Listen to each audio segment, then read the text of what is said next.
Bonjour et bienvenue à cette nouvelle leçon.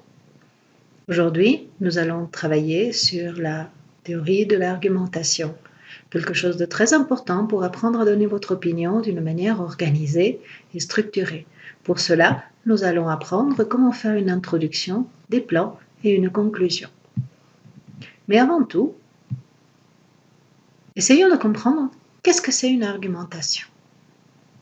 Une argumentation, c'est un travail cohérent, structuré, organisé, où vous allez exprimer votre position, votre opinion, mais d'une manière très concrète, en vous fondant sur des arguments forts et sur des exemples précis.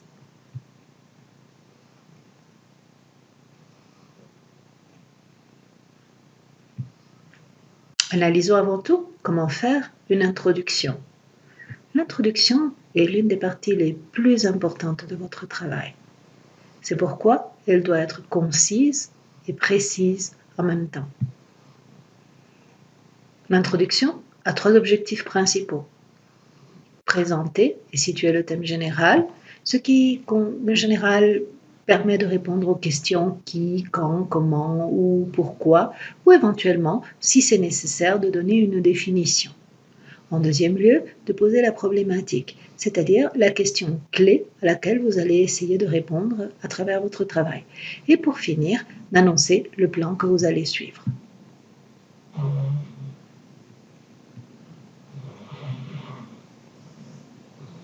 En deuxième lieu, le développement est la partie la plus longue, la plus consistante de votre travail. Et il est formé à travers différents types de plans que nous allons analyser peu à peu. Mais d'abord, en termes généraux, le développement se fait toujours en trois parties. Chaque partie doit elle-même être composée généralement de 2 ou 3 arguments et un exemple pertinent. Ces parties doivent aussi être équilibrées entre elles. Il ne peut pas y avoir des parties très longues et des parties très courtes. Et évidemment, la structure d'ensemble doit être cohérente, il doit y avoir des transitions, il doit y avoir des articulations, étant donné que l'objectif, finalement, est de convaincre la personne qui vous écoute ou qui vous lit.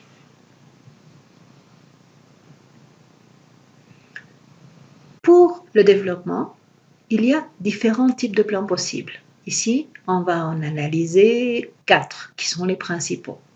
Avant tout, le plan synthétique, qui est peut-être le plus utilisé. Il s'appelle aussi le plan polémique. On comprend pourquoi il est le plus utilisé dans une argumentation. Et il peut avoir deux structures différentes. D'accord ?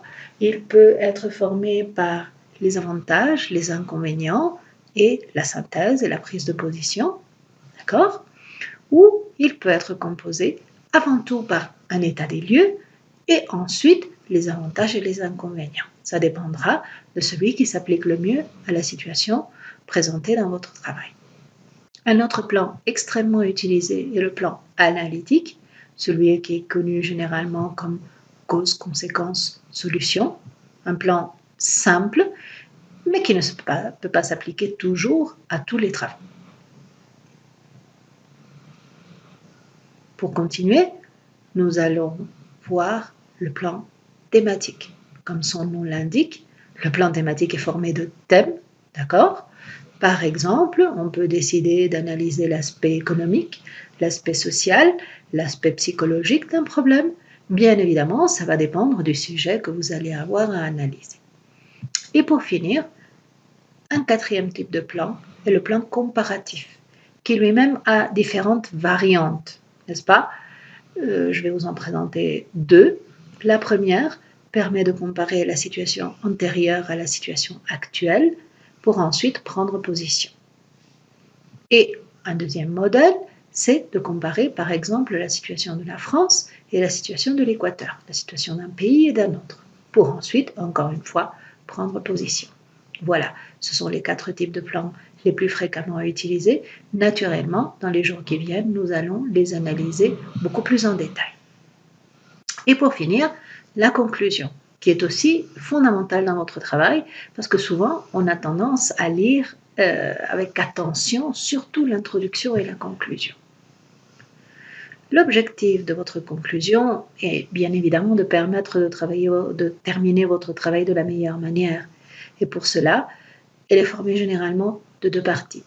Une première partie qui va permettre de faire une reprise rapide de ce qui a été dit et une deuxième partie qui va permettre de faire une ouverture vers un nouveau thème de discussion. Cette ouverture est presque toujours une question qui permettra d'ouvrir le débat. Voilà, on a appris comment faire une argumentation.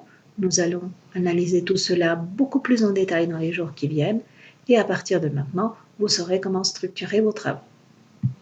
Merci beaucoup et bon travail.